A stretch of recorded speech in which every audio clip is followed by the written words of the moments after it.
आज तमाम प्रेक्षकांचं, आमच्या सर्व लाडक्या चाहत्यांचं आम्ही मयूर स्पोर्ट्सच्या या स्टुडिओमध्ये तुमचं सर्वांचं स्वागत करत आहोत. आज काही आमच्या स्टुडिओमध्ये काही मान्यवर, काही दिग्गज खेळाडू यांची इंटरव्ह्यू आम्ही तिथे कव्हर करणार आहोत. निश्चितच तुम्ही याचा लाभ घ्याल. आज पहिल्यांदाच आमच्या स्टुडिओमध्ये तुम्ही पाहतात आमच्यासोबत आता आमच्यावर जॉईन झालेत टेनिस क्रिकेटमध्ये ज्या व्यक्तिमत्वाने निश्चितच खूप मोठं महारथ हासिल केलंय. आज बऱ्याच टेनिस क्रिकेट म्हणजे मी तर म्हणेन की 80 ते 85% खेळाडूंचा तो रोल मॉडेल आहे आणि निश्चितच प्रेक्षकांच्या घरातला ताईत असं आमच्या सोबत व्यक्तिमत्व म्हणजे ऋषिकेश वैद्य. So welcome. धन्यवाद दादा. स्वागत झाल्यानंतर निश्चित आपण वळणार आहोत त्यांच्या क्रिकेटच्या कारकिर्दीकडे. ज्याप्रमाणे आज तुम्हाला माहितीच आहे की सर्वांच्या गळ्यातला ताईत म्हणून दादाला निश्चितच ओळखलं जातो ऋषिकेश वैद्य. पण सुरुवातीचा काळ म्हटल्यानंतर निश्चित स्ट्रगलिंग लाईफ, खूप मेहनत करून ह्या खेळाडूने स्वतःची जागा टेनिस विश्वात बनवली आहे. तर निश्चित दादाकडनं आपण त्याच्या सुरुवातीच्या काळाबद्दल त्याच्याकडनं आपण जाणून घेऊया. ऋषिकेश, आता सगळं क्रिकेट आजकाल चालू म्हणजे मी तसं पण सांगितलेलं की क्रिकेट चालू होतं ते बॉक्स पासूनच चालू होतं, कारण तो सोपा खेळ आहे जिकडे तुम्हाला काही करायची गरज नसते, तुम्हाला बोलवतात सगळेजण, सोपा खेळ असतो. पण हळूहळू मग त्याच्यामधनं आम्ही ओव्हरआर्म सुरुवात केली. ओव्हरआर्म पासून मग झाल्यानंतर हळूहळू प्रोफेशनल क्रिकेट कधी झालो ते मलाच कळलं नाही. लोक मला म्हणायला लागले की आता तू प्रोफेशनल झालायस. तर म्हटलं क्रिकेट तर मी तेच खेळतो जे मी बॉक्स मध्ये खेळायचो, पण आता लोक मला प्रोफेशनल म्हणतात का, ते अजूनपर्यंत मला पुढे उमगलेलं नाहीये. व्यावसायिक खेळू त्यात काही वादच नाही, कारण आज जर विचार केला तर मला आठवतंय अजूनही की जेव्हा मी सुप्रीमो चषक जेव्हा स्वतः बघायला आलो होतो तेव्हा अशा गोष्टी माझ्या कानी आल्या की इंदोर सारख्या ठिकाणी किंवा अजून काही अशी काही आज राज्य आहेत किंवा तिथे शहर आहेत की तिथे तुला पर्सनली प्लेनचं तिकीट देऊन, म्हणजे एवढं तुझ्यावर प्रेम आहे प्रेक्षकांचं आणि त्या ठिकाणी तुला बोलवलं जातं. त्याबद्दल तुला काय वाटतं की असं जे प्रेम आहे ते अखंड चालूच राहिलं आहे, त्याबद्दल तुझं काय मत आहे? बँगलोरला आणि इंदोर, तुम्ही म्हणालात इंदोरला, पण मी गेलो होतो ते बँगलोरला. तिकडे मला त्यांनी प्लेनचं तिकीट दिलं होतं आणि ते खरं सांगायचं तर असं झालं होतं की त्यांना लवकरात लवकर आम्हाला पोहोचायचं होतं आणि मॅच लगेच सुरू होणार होती, खूप मोठी टुर्नामेंट होती. त्यामुळे मग त्यांनी ते प्लेनचं तिकीट त्यांनी अरेंज केलं होतं. आणि ते प्रेम म्हणाल तर आता कसं आहे की क्रिकेटवर आपण प्रेम केल्यावर लोक क्रिकेटवर प्रेम करतात आणि आपण चांगलं क्रिकेट खेळल्यामुळे ते आमच्यावर प्रेम करतात. म्हणजे खरं त्याचं श्रेय तुम्हाला द्यायचं तर ते क्रिकेटला द्यावं लागेल. आजच्या तारखेला जर विचार केला, आज मयूर स्पोर्ट्सच्या स्टुडिओमध्ये आपण काही इंटरव्ह्यू कव्हर करतो, त्याच्यामध्ये तुझं नाव पहिल्यांदा आहे. पण आजच्या या मुवमेंटला असं मला वाटतंय की सध्या तरी तूच एक असा खेळाडू आहे स्टुडिओमध्ये जो जुनं क्रिकेट सुद्धा खेळलाय, जुन्या लिजंड खेळाडूंबरोबर किंवा त्यांच्या टीम मध्ये परफॉर्मन्स दिला. आणि त्यानंतर आजच्या क्रिकेटचा, आजच्या आधुनिक क्रिकेटचा विचार केला तरी सुद्धा तुला पसंती आहे, पण तू त्या खेळाडूंबरोबर सुद्धा तिथे क्रिकेट एन्जॉय करतोय. तर त्या जुन्या क्रिकेट बद्दल आणि जुन्या खेळाडूंबद्दल, जुन्या गेम बद्दल आणि आजच्या गेम बद्दल तुझं काय मत आहे? हा, असं म्हणू शकता की आता फारच क्वचित असे 2-3च प्लेअर उरलेत जे त्या इरामध्ये पण खेळलेत, या इरामध्ये पण खेळतायत. पण सांगायचं तर की तो इरा वेगळा होता, कारण तेव्हा पैशाला एवढं महत्व नव्हतं, तेव्हा क्रिकेटला जास्त महत्व दिलं जायचं. आणि तेव्हाचे जे प्लेयर्स होते ते खरेच लेजेंड आपण म्हणू शकतो, कारण ते लोक 15-15, 20-20 वर्ष त्या क्षेत्रामध्ये राहून त्यांनी आपलं नाव कमवलं होतं. जसं आता राहुल 11चं नाव होतं, मॅचलेस होती, त्याच्यानंतर बंड्या बॉईज होती, म्हणजे राजेंद्र 11 नावाने ते प्रसिद्ध होते. त्याच्यानंतर सर्वात मला जी आवडायची टीम ती म्हणजे आपल्या इकडे एवढ्या लोकांना माहित नसेल, त्रिशूळ 11 म्हणून होती. त्यांच्यामध्ये पण फारच चांगले प्लेअर होते जे खेळायचे. त्यामुळे तेव्हाचं जे क्रिकेट होतं ते आपण म्हणू शकतो की खूप कॉम्पिटिटिव्ह क्रिकेट होतं. आणि आताचं जे क्रिकेट आहे ते नो डाऊट कॉम्पिटिटिव्हनेस तसाच राहिलाय, पण आता क्रिकेट जास्त फास्ट झालंय आणि क्रिकेटमध्ये पैसा पण आलाय. प्लेअर लोकांना त्याच्यामुळे करिअर म्हणून आज ते याच्याकडे बघू शकतात. पण दोन वेगवेगळ्या इरा कम्पेअर करणं जरा डिफिकल्ट गोष्ट आहे. पण मी एवढाच प्रयत्न करतो की मी जे तेव्हा करत होतो तेच मी आता करतोय, म्हणजे चांगलं क्रिकेट खेळण्याचा प्रयत्न. आणि जोपर्यंत जमतंय तोपर्यंत तो प्रयत्न करत राहील. पुढे बघू काय होतं ते. हरकत नाही. मी पुन्हा त्याच दिशेने त्याच तिकडेच लक्ष केंद्रित करतो की आतापर्यंत तू भरपूर संघामधून आपला परफॉर्मन्स दाखवला आणि जेव्हा ज्या संघांना खेळला तेव्हा सगळ्यांना तुझा खेळ आवडला, त्यातबद्दल काही डाऊटच नाही. पण तरी पण एक प्रश्न असा मला विचारायचा वाटतो की एवढ्या प्रदीर्घ कालामध्ये तू बऱ्याच संघांमधनं प्रतिनिधित्व केलंस, चांगला परफॉर्मन्स दिलास. ज्याप्रमाणे आता तू म्हटलंस की तुझी आवडती टीम त्रिशूळ होती, पण व्यावसायिकतेच्या लेवलला, त्या दर्जाला जर तू खेळलाय क्रिकेट, तुला सगळ्यात जास्त क्रिकेट कुठल्या संघातनं खेळायला मिळालं आणि जास्तीत जास्त प्रचिती कुठल्या संघात तुला मिळाली? जास्त संघ म्हणजे सुरुवात जी केली होती ती सायली मधनं केली होती, जी गोरेगावची टीम होती. त्याच्यानंतर आरसीसी गोरेगाव वेस्टची टीम होती, ती पण फार चांगली टीम होती. आम्ही चांगलं नाव कमवलं होतं त्याच्यामधनं. पण खऱ्या अर्थाने मला जर मी नावारूपाला आलो, आपण म्हणू शकतो अमृत 11 मधनं मी खेळायला सुरुवात केल्यावर. अमृत 11 मधनं खेळायला सुरुवात केल्यावर एक प्रोफेशनल टीम काय असते किंवा प्रोफेशनल लेवल काय असते ते हळूहळू कळायला लागलं होतं. आणि त्यामुळे तुम्ही म्हणू शकता की भरपूर नाव अमृतमुळे मला मिळालं. आणि नो डाऊट परफॉर्मन्स होत होता म्हणूनच नाव मिळालं असं पण आपण म्हणू शकतो. पण आपण म्हणतो की कुठल्या तरी टीमला आपण रिप्रेझेंट करतो तेव्हा आपण पूर्ण त्याला काहीतरी त्याचं पण पुण्यत्व असतं ते आपल्याला मिळतं, तशी गोष्ट आपण म्हणू शकतो. पण अमृतमध्ये जवळजवळ मी 10 वर्ष खेळलो आणि तेव्हाच ऋषी वैद्य हळूहळू लोकांना कळू लागला. च्या तारखेला जर विचार केला ऋषी, तर ज्याप्रमाणे तू म्हटलंस की अमृत, मग ते त्यानंतर लॉईडचं नाव येतं, कारण लॉईडने संघ बांधणी केली. लॉईडने बऱ्याच म्हणजे अक्षरशः मी म्हणेन की तळागाळातले खेळाडू सुद्धा वरती आणले त्याने आणि आपल्या संघामध्ये स्थान दिलं आणि चांगला परफॉर्मन्स पाहायला मिळाला. गेली 10 वर्ष तू त्या संघाच्या माध्यमातून खेळलास, आज तुझ्या एसपीच्या माध्यमातून खेळतोय. तर जो काही फरक आहे, म्हणजे मी म्हणेन की लॉईडच्या संघामधनं म्हणजे अमृतमधनं म्हणजे राजपूत 11 असो की अमृत असो, या संघात खेळत असताना तुला बऱ्याच दिग्गजांबरोबर खेळायला मिळालं. पण आजचा जर काळ विचार केला तर सँडी एसपी 11 म्हटल्यानंतर दादरचं नाव येतं, पुढे दादर शिवाजी पार्कचं नाव येतं आणि शिवाजी पार्कच्या माध्यमातून नेहमी निश्चित म्हणेन की उद्योन्मुख खेळाडू त्यात पाहायला मिळतात. तर त्या संघाबद्दल तू काय म्हणशील? त्या संघामध्ये आता तू बरीच वर्ष खेळतोय, चांगला परफॉर्मन्स आज मुंबई नाही तर महाराष्ट्राच्या बाहेर सुद्धा, भारताच्या बाहेर सुद्धा तुम्ही जाऊन परफॉर्मन्स देताय. पण सँडी एसपी म्हटल्यानंतर, मुंबईमध्ये क्रिकेट म्हटल्यानंतर त्या संघामध्ये तू सातत्याने खेळतोय, त्या संघाबद्दल तुझं काय मत आहे? अमृत म्हटल्यावर लॉईडचं नाव येतच, कारण त्यानेच तो लॉईडला तर खरं राजू साटम नाव आहे त्याचं, पण लोकांना फार कमी माहिती की त्याचं नाव राजू साटम आहे, त्याला लॉईड म्हणून ओळखतात. त्याने सगळ्या जी टीम बांधणी केली होती ती फारच चांगली होती. आमचा संघ कन्सिस्टंटली चांगला परफॉर्मन्स देत होता.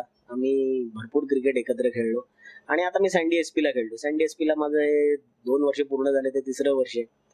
आणि क्रिकेटर तेच असतं, क्रिकेट काही बदलत नाही.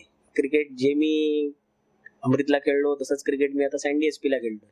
प्लेयर्स बदलले ही गोष्ट नक्की आहे, पण जसं तिकडे टॅलेंटेड प्लेयर्स होते तसेच आता इकडे पण टॅलेंटेड प्लेयर्स आहेत. मी फक्त एवढाच प्रयत्न करतो की माझं जेवढं योगदान मी देऊ शकतो तेवढं टीमला देण्याचा प्रयत्न करतो. सगळ्यात महत्वाचा प्रश्न मला असा विचारता आहे ऋषीला, की ऋषिकेश वैद्य माहितीये की गेली 2 ते 3 वर्षात आज जर विचार केला तर टेनिस बॉल क्रिकेटला एक चांगला प्लॅटफॉर्म मिळालाय. आज जे ग्लॅमर जे पहिले नव्हतं ते ग्लॅमर आता पाहायला मिळते. आणि मी तर म्हणेन की याचं पूर्णपणे श्रेय जाते ते Santosh Narvekar, of course no doubt tenniscricket.in ही जी संस्था त्याने स्थापन केली आहे, संस्थेच्या माध्यमातून आज बरेच खेळाडू फक्त मुंबई नाही तर महाराष्ट्र बाहेर सुद्धा, महाराष्ट्र बाहेर नंतर भारताच्या बाहेर सुद्धा खूप चांगला परफॉर्मन्स देत आहेत. मला आठवत आहे की 2 खेळाडू सगळ्यात पहिले नॉमिनेट झाले होते, भरत लोहार आणि त्यानंतर असलम शेख. हे 2 मात्र खेळाडू असे होते की जे त्यांनी भारताच्या बाहेर जाऊन परफॉर्मन्स दिला. आज अक्षरशः खेळाडूंची रीग लागते. मला असं कुठेतरी वाटतंय की ह्याचं पूर्णपणे आपण श्रेय संतोष नार्वेकर म्हणजे tenniscricket.in ला द्यायला हवं, कारण त्यांनी या खेळाडूंचा परफॉर्मन्स त्यांच्या साईटवर अपलोड करून त्याची माहिती पूर्ण जगभरात पोहोचवली. आणि त्यामुळेच मला असं वाटतं की त्या खेळाडूंची माहिती आज पूर्ण भारताच्या बाहेर सुद्धा तुम्हाला खेळायला पाहायला मिळतात, तिथे चांगला परफॉर्मन्स येत असताना. तर या tenniscricket.in बद्दल तुझं मत काय आहे? फारच चांगली गोष्ट आहे. संतोष नार्वेकरने जेव्हा हे सुरुवात केलं होतं tenniscricket.in तेव्हा तुम्हाला पहिलं मलाच भेटायला आला होता. तेव्हा पण त्याने माझा इंटरव्ह्यू घेतला होता आणि तेव्हा त्याने tenniscricket.in ची सुरुवातच केली होती. आणि तेव्हा त्याने लावलेलं जे बीज होतं ते आज एवढं मोठं झाड झालंय ते मी समोर स्वतःहून बघितलंय. आणि तुम्ही म्हणतात असं की सगळं श्रेय त्याला दिलंच पाहिजे, कारण त्याने त्याच्यापाठी खूप मेहनत घेतलेली आहे. बाहेर पण क्रिकेट आजकाल लोक का पोचलंय तर त्याचं कारण पण नेट आहे, त्याने घेतलेली मेहनत आहे. तो लाईव्ह क्रिकेट दाखवतोय आज सगळ्यांना. लोकांना कुठे जायची गरज नाहीये. 10-15 वर्षापूर्वीचा काळ बघाल तर लोक क्रिकेटरना ओळखायचे, पण ते जे मैदानावर यायचे त्यात लोकांना माहित होतं की बाबा हा उमेश मांजरेकर कोण आहे किंवा शंतनू गायचूर कोण आहे. आज तुम्ही बघाल तर लहान लहान मुलांना पण माहिती आहे की बाबा कोणाचं नाव काय, कोण प्लेअर कसा खेळतो, एवढी फॅन फॉलोईंग प्रत्येकाची आहे. तर त्याचं सगळं श्रेय संतोष नार्वेकरला दिलंच पाहिजे, कारण जसं म्हटलं जातं की जसं ज्या दिशेने आपल्याला प्रगती करायची आहे त्या दिशेने ज्या गोष्टी घडत असतात त्या तुम्हाला आत्मसात कराव्या लागतात. आज नेटचा जमाना आहे, फेसबुक आहे, व्हॉट्सअप आहे, ट्विटर आहे, सगळ्या गोष्टी आहेत, तर त्याचा फायदा घेतला पाहिजे. संतोष नार्वेकर जे काम करतोय ते फारच चांगलं कार्य करतोय आणि माझ्या त्याला शुभेच्छा आहेत की त्याने याच्या पुढेही असंच कार्य करत राहावं. आज जर विचार केला तर गेली कित्येक वर्ष टेनिस बॉल क्रिकेटमध्ये स्वतःचा दबदबा कायम केलाय आपल्या परफॉर्मन्सने. यामध्ये बॅटिंग असो किंवा विकेटच्या मागे उभं राहून पूर्णपणे टीम लीड करणं असतो, हे सुद्धा पाहायला मिळालं. की जेव्हा मी कधी सुब्रमण्य बरोबर बसलो तर ते निश्चित म्हणतात की या संघाचा जर मास्टर माइंड कोण असेल तर ऋषिकेश वैद्य.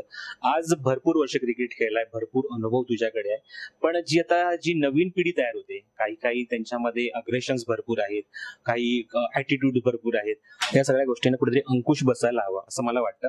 पण तरी पण तुझ्या मुखातनं, तुझ्या मार्गदर्शनातून मला असं घ्यायचंय की त्याकडून तुला काय संदेश द्यावा असा वाटतो? नाही, तुम्ही म्हणता ते खरं आहे, पण खरं सांगायचं तर क्रिकेटमध्ये अग्रेशन हवं. अग्रेशन नसेल तर क्रिकेट खेळणं कठीण असतं. समोरच्याला थोडं तरी मानसिक दबावाखाली आणणं किंवा मानसिक खेळ खेळणं हे एक नॉर्मल आहे क्रिकेटमध्ये. पण प्रत्येक प्लेअरला हे माहित पाहिजे की मला कुठे थांबायचंय. आणि हे तुम्ही जसं म्हणता तसं की कोणी दुसऱ्याने सांगून ते कळत नसतं. प्रत्येक प्लेअरला स्वतःला कळलं पाहिजे की बाबा मी काय केलं पाहिजे आणि काय नाही केलं पाहिजे. आता तुम्ही जसं म्हणालात की इंटरनेटमुळे आज लहान लहान मुलं पण मॅचेस बघतात, तर खूप जण असतात ते तुम्हाला आपला रोल मॉडेल मानतात. तर माझं म्हणणं काय असतं की जेव्हा तुम्ही रोल मॉडेल होता तेव्हा माझा रोल मॉडेल सचिन तेंडुलकर होता. आणि सचिन तेंडुलकरला मी जेवढं बघितलंय तर त्याने कधीच असं शब्दाने तो बोललाय हे मला फार कमी वेळा आठवतं. कारण त्याचं म्हणणं हेच होतं की क्रिकेट खेळतोय तर आपलं बॅट जी आहे ते उत्तर देईल आणि ते काफी असतं लोकांसाठी. पण नवीन प्लेअर मध्ये कसं असतं की ती जी अग्रेशन आहे किंवा चांगली गोष्ट आहे कारण ते अग्रेशन पाहिजे, तर अग्रेशन असावं. असं नसलं तर मग तुम्ही तो खेळ एन्जॉय कसा कराल? हा, पण प्रत्येक प्लेअरने स्वतः ठरवावं की केवढं अग्रेशन दाखवलं पाहिजे. जसं मी रोल मॉडेल बद्दल बोलवतो की लोक तुमच्याकडे बघतात तर तुम्हाला कळलं पाहिजे की लोक तुमच्याकडे बघून काहीतरी शिकत असतात. त्यामुळे तुम्ही कसे वागता, कसे बोलता, काय करता हे सगळं ते मुलं पण बघत असतात. त्यामुळे तुम्ही फक्त हा एक विचार खेळताना आपल्या मनात ठेवा, आपोआप तुम्हाला काय करायचंय काय नाही करायचंय तुम्हाला पण कळेल. आता मुलाखतीच्या आपण जरा शेवटच्या टप्प्यात आता येत आहोत. तर मला असं विचारायचं की ज्याप्रमाणे मगाशी आपण बोलत होतो की रोल मॉडेल बद्दल, आज मगाशी म्हटलं की 80 ते 85 खेळाडूंचा, उद्योन्मुख खेळाडू असो किंवा जुने खेळाडू असो, की सगळ्यांचा एक रोल मॉडेल म्हणून मी नेहमीच जेव्हा इंटरव्ह्यू कव्हर करतो मला पाहायला मिळते की ऐकायला मिळते की ऋषिकेश वैद्य हे नाव आवर्जून घेतलं जातं. ज्याप्रमाणे मगाशी म्हटलं की आज तू सचिन रमेश तेंडुलकरला आपलं रोल मॉडेल मानतोस, तो आपण पार्ट जर विचार केला तर ते एक लेदर क्रिकेट आहे, एक प्रोफेशनल क्रिकेट तो खेळला इतके वर्ष, आज त्याला तू रोल मॉडेल मानतो. पण मला असं विचारायचंय ऋषी की गेल्या कित्येक वर्षात तू खेळतोयस, आपला परफॉर्मन्स दाखवतोयस, तुला रोल मॉडेल बरेच जण मानतात, पण तुझ्या आयुष्यातला असा कोण रोल मॉडेल ज्याने टेनिस क्रिकेट विश्वामध्ये स्वतःचा दबदबा केला किंवा तुला आवडणारा किंवा तुझ्यासाठी आदर्श खेळाडू असा कोण? आणि अजून एक क्वेश्चन याच्यामध्ये असा असेल की आतापर्यंतच्या करिअर मध्ये तुला एक टफ अपॉइंटमेंट कोण अशी होती की ज्याला तुला फेस करायला अवघड गेलं? रोल मॉडेल असं म्हणणार नाही, पण हा प्रेरणास्थान तुम्ही म्हणू शकता. की मी जेव्हा लहानपणी क्रिकेट बघायला जायचो तेव्हा मी शंतनू गायचोरला बघायचो, उमेश मांजरेकरला बघायचो, भरत लोहारला बघायचो, अमित गोलतकरला बघायचो. पण माझी अशी इच्छा होती की आपण क्रिकेटमध्ये नाव कमवावं, तर ते जसं उमेश मांजरेकर किंवा शंतनू गायचोरने कमवलंय तसं. मी आधी पण बरेच वेळा बोललोय की पैसे देऊन जर मला कोणाची बॅटिंग बघायची तर ती मी शंतनू गायचोरची नक्कीच बघायला जाईल. मला शंतनू गायचोरची बॅटिंग मनापासून आवडायची आणि मी नेहमी त्याला फॉलो करायचो, कारण त्याच्याकडे सगळे व्हरायटी ऑफ स्ट्रोक्स होते. उमेश मांजरेकरची बॅटिंग नो डाऊट, तुम्हाला जेव्हा तुमची टीम कुठे अशी अडकली आहे आणि त्याच्यामधनं जर बाहेर काढायचंय तो Umesh Manjrekar was always there. त्याला नो डाऊट सगळे डॉन ब्रॅडमन म्हणतातच, पण माझा फेवरेट बॅट्समन म्हणाल तर शंतनू गायचोर. आणि गोलंदाजी फेस करायला मला आवडायची किंवा मला जे जरा त्रासदायक असायचं सुनील इंदुलकर. राहुल इलेव्हनचा दिग्गज गोलंदाज होता तो, कारण तो कधीच तुम्हाला सोपे रन कधीच देणार नाही. तुम्ही जर त्याला एक 6 माराल तर त्याच्यामध्ये एवढी कपॅसिटी होती की तो तुम्हाला 3 बॉल डॉट टाकायचा. आणि नो डाऊट संदीप दळवी हे पण एक मोठं नाव आहे. मॅचलेस मध्ये तो गोलंदाजी करायचा, त्याची पण गोलंदाजी डिफिकल्ट होतं खेळणं, कारण तुम्हाला जसं म्हणतात की तुम्ही तत्पर आणि एकदम तयार असायला पाहिजे. कुठला चेंडू ते टाकतील ते तुम्हाला कधीच कळणार नाही. त्यामुळे मला हे 2 गोलंदाज फारच घातक वाटायचे. तर ऋषिकेशकडे आता वळूया आपण सगळ्यात शेवटच्या प्रश्नाकडे, जास्त तुझा वेळ सुद्धा घेणार नाही आहोत. आज जर विचार केला तर ऋषिकेश वैद्य सगळ्यात जुना क्रिकेटर सुद्धा आज स्टुडिओमध्ये आहे. त्याचबरोबर सिल्वो हे जे नाव निश्चितच प्रत्येक खेळाडूच्या प्रत्येक प्रेक्षकांच्या परिचयाचं आहे. त्याच्यासाठी स्टार्टिंगला ऋषिकेश वैद्यने आपलं ब्रँडिंग केलं, ब्रँड अँबॅसेडर अजूनही आहे तो. पण आज आपण आहोत ते मयूर स्पोर्ट्सच्या स्टुडिओमध्ये. आज मयूर स्पोर्ट्सचं टी शर्ट सुद्धा परिधान केलंय दादाने, त्यानंतर कॅप सुद्धा परिधान केली आहे. आज या ब्रँडचं ब्रँड अँबॅसेडर म्हणून आज ऋषिकेश वैद्य यांची निवड झाली. आपण निश्चितच जाणून घ्या ऋषिकेश वैद्य यांचं मत या मयूर स्पोर्ट्स बद्दल. राजू बालेकरांना मी खूप वर्ष ओळखतो आणि ते आधी पण कपड्याचं त्यांचं मयूर स्पोर्ट्स असं पण फेमस आहे. पण सध्या त्यांनी जे आता हे नवीन उपक्रम हाती घेतलाय की ते पण आता जसं नेट प्रमाणे आपण बघतो की सगळेजण आजकाल ब्रँडिंग करतात, स्वतःची ऍडव्हर्टायझिंग करतात, तसंच मयूर स्पोर्ट्स पण स्वतःच ऍडव्हर्टायझिंग करते आणि त्यांनी मला निवडलं त्याच्याबद्दल मी राजू बालेकर यांचे धन्यवाद मानतो. आणि जेवढं होऊ शकेल तेवढी मी माझ्याकडनं प्रयत्न करीन की त्यांना जेवढी मदत करता येईल तेवढी मी नक्कीच करेन आणि पुढच्या त्यांच्या सगळ्या वाटचालीसाठी माझ्या हार्दिक शुभेच्छा. तर निश्चितच तुम्ही सर्वांनी, आमच्या सर्व लाडक्या प्रेक्षकांनी आज ऋषिकेश वैद्य त्याच्या पूर्ण करिअर बद्दल, आज त्याच्या क्रिकेट बद्दल निश्चित तुम्ही जाणून घेतलं. आज मयूर स्पोर्ट्सच्या स्टुडिओमध्ये त्यांनी आपला अमूल्य वेळ दिला, त्याबद्दल आम्ही मयूर स्पोर्ट्सच्या वतीने त्यांचा आभार व्यक्त करतो. धन्यवाद. धन्यवाद.